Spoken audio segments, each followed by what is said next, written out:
The main thrust of the argument against God that says, in effect, why would God create the world in this way? Why so much evil? Why so much suffering? Well, all of this comes down to a claim that human beings are in a position to be able to assess the architecture of the world itself. In other words, the question I'm raising here is the question about the limits of human reason. The atheist, or even the believer who's questioning God, will say, in effect, there's no good reason for this. But what they really mean is not that there's no good reason for this, but I can't see a reason.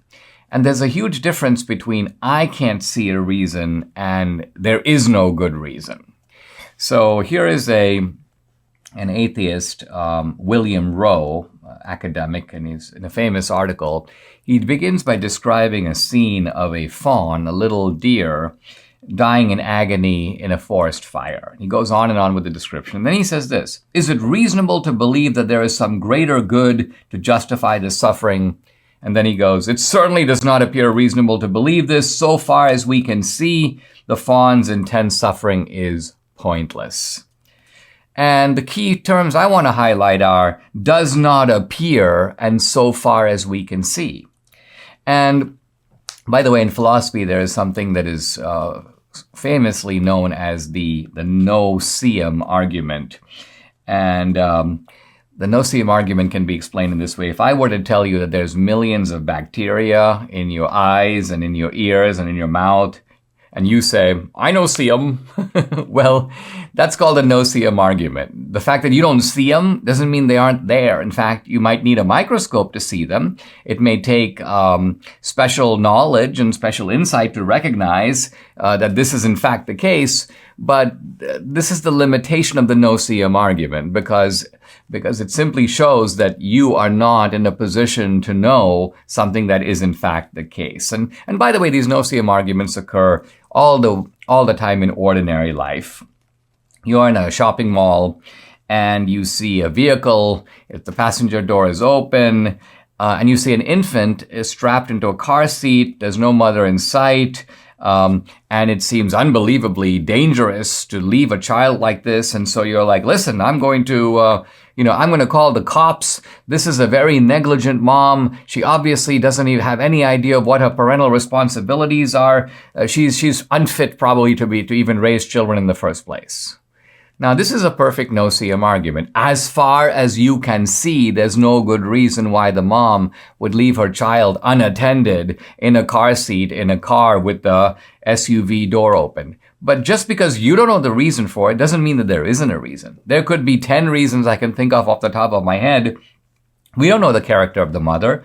We have no idea what circumstance might have caused her to do this. Maybe the mom had to run after her other small child who ran out of the car without warning into a parking lot and is about to be run over by a car. So the mom was attending to that situation. Or maybe she rushed into the grocery store. She just received a frantic call from her husband who suddenly collapsed of a heart attack. So given our limited perspective, it's premature to leap from the I can't see the reason to therefore there is no reason. And by the way, this is something that we see in the Bible itself in the famous story of Job, because Job is constantly asking, like, why is this happening to me? I'm a just man. I don't deserve this. Why is it happening to me? Now, the beauty of the Job story is we actually know why it's happening to Job, because while we can see Job and his friends down here, and Job and his family down here, we can also see God up there. God is involved in this kind of debate with this character called Satan, or the Satan, and they're arguing about whether or not Job's fidelity to God is only because he's prosperous or not.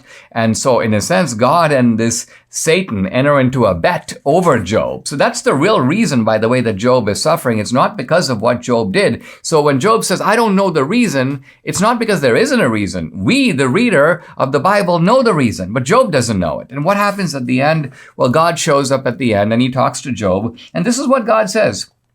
He basically says to Job, you're kind of a no-seum guy. Here's God. Where were you when I laid the foundations of the earth? Do you know the laws of the universe? Is it at your command that the eagle rises to the height to make its nest? So what is God saying here? What God is basically saying to Job is, Job, listen, you have the human perspective, but you don't have the God's perspective. In other words, you don't have the God's eye view. I'm the only guy who sees everything at a single glance. You don't. So God is reminding Job of his very narrow circle of knowledge. And the issue isn't here that God is misusing his power in some way. It's just that the world itself is incomprehensible because human knowledge is so limited. And in a way, Job gets it, because some people think it's kind of mysterious that at the end, Job kind of submits and he goes, okay, I give in. But the reason Job gives in is he knows that God has a good point, that only he, God, knows what's really going on.